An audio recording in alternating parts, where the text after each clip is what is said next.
Estaba leyendo en la revista Contralínea esto que me pareció muy importante. Lo firma Nancy Flores y ya vamos a platicar con ella. La Unidad de Inteligencia Financiera, la UIF, comandada en su momento por Santiago Nieto, hoy al mando de Pablo Gómez, la Unidad de Inteligencia Financiera aumentó casi 8 veces el bloqueo de dinero en los primeros 3 años y medio del gobierno de Andrés Manuel López Obrador, comparado con el periodo de 2014 a 2018 de su antecesor Enrique Peña Nieto. No me sorprende. Su informe estadístico revela que entre enero de 2019 y mayo de 2022 se congelaron 44,213 cuentas bancarias que involucraron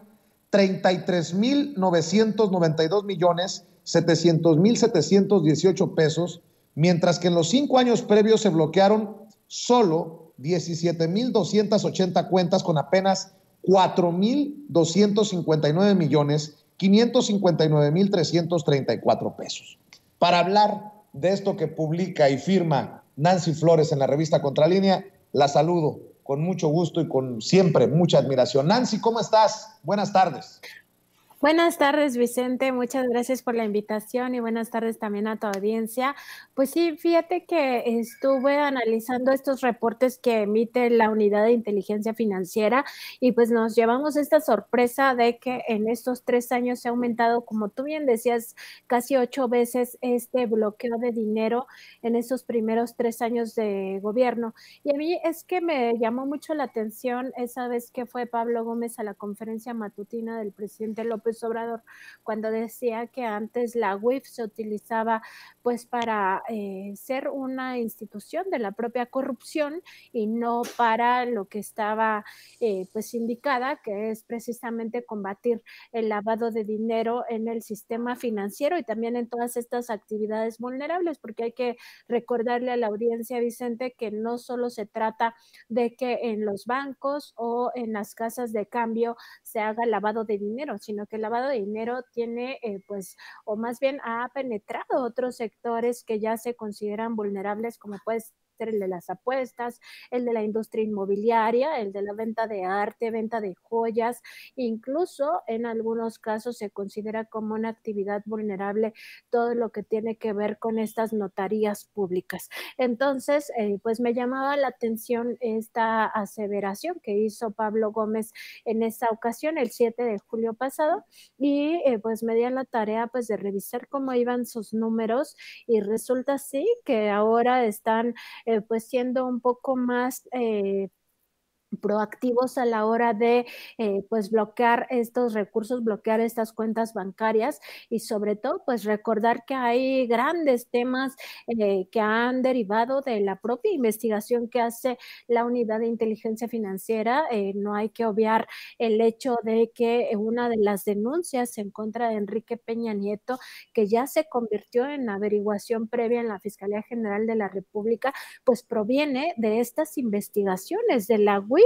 de este seguimiento que da de manera pormenorizada a todo el manejo de recursos que no necesariamente se conoce su origen y que deriva pues en esta denuncia ante la Fiscalía General de la República en contra de un expresidente, la primer denuncia que pues al parecer no se podrá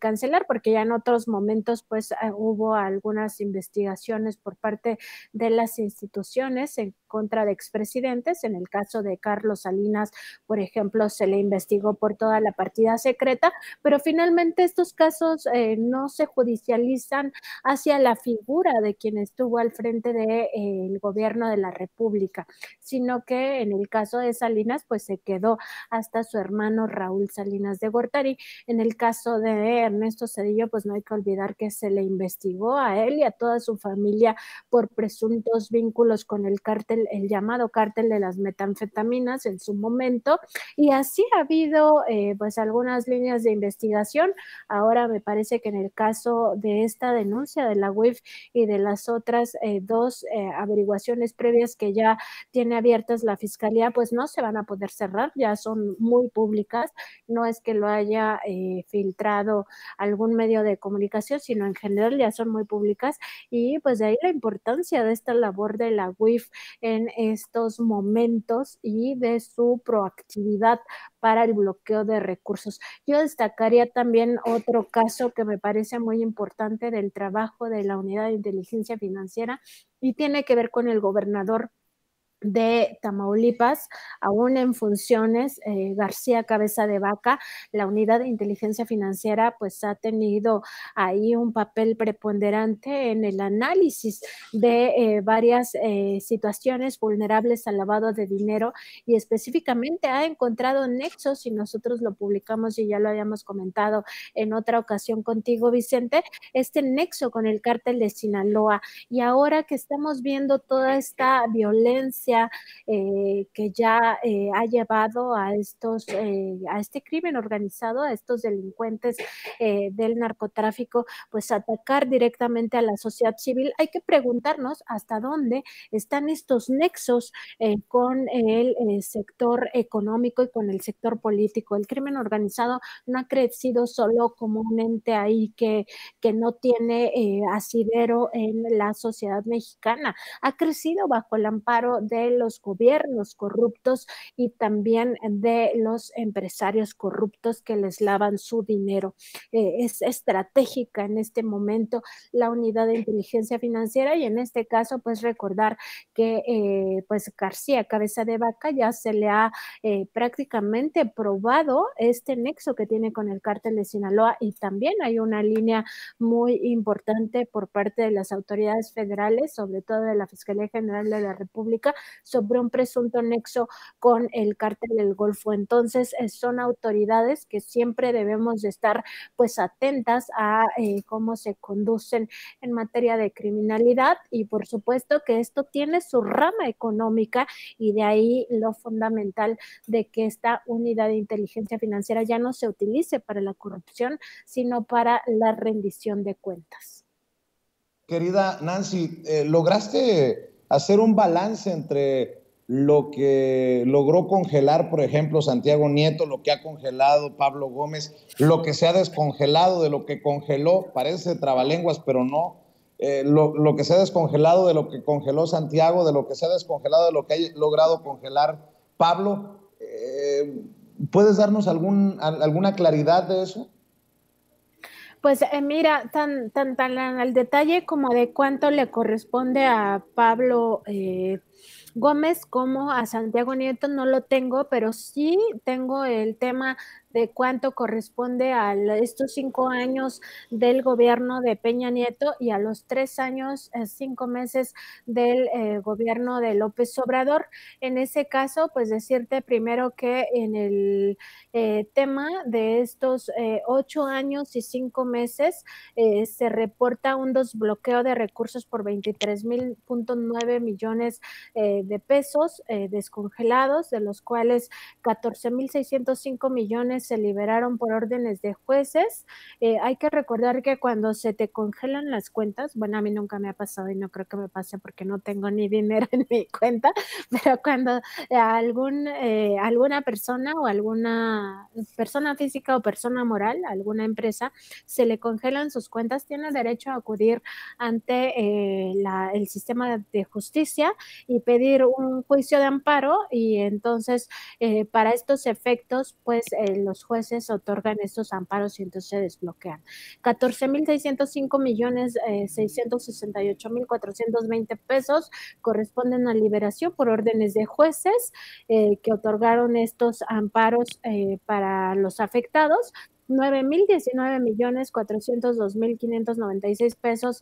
se dieron mediante la garantía de audiencia. A mí esto me sorprendió porque es un tema delicado. El asunto de la garantía de audiencia es como lo más discrecional que existe en la unidad de inteligencia financiera y esto lo que hace es que las personas afectadas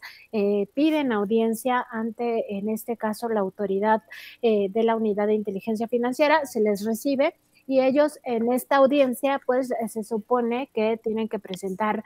pruebas de que el origen de los recursos es lícito y que se llega pues a este acuerdo con ellos para que se les liberen sus cuentas. Y de ahí la discrecionalidad que pudiera surgir, porque nadie se entera de lo que se platica en corto entre los servidores públicos y los afectados. Y en los restantes 281.761.250 pesos, la unidad de inteligencia financiera no identifica la razón por la cual se ha liberado estos recursos. Eso también nos habla un poco de las inconsistencias que presenta la propia unidad de inteligencia financiera a la hora de hacer sus registros, que no identifica si es por orden de juez o por audiencia o por qué razón es que pues se liberan estos recursos. Es parte de lo que pudimos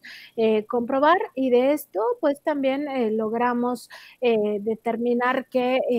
en estos meses, en estos años, se han presentado denuncias por parte de la unidad de inteligencia financiera que corresponden a casos que ya están pues muy documentados por parte de esta autoridad, que ya tienen como digamos toda la base documental de que es muy probable que se haya hecho operaciones con recursos de procedencia ilícita. Al respecto de este reporte que corresponde a de enero a mayo de 2022, indica que en este periodo se presentaron 45 denuncias y que estas involucraban a 285 sujetos. En 2021 fueron 133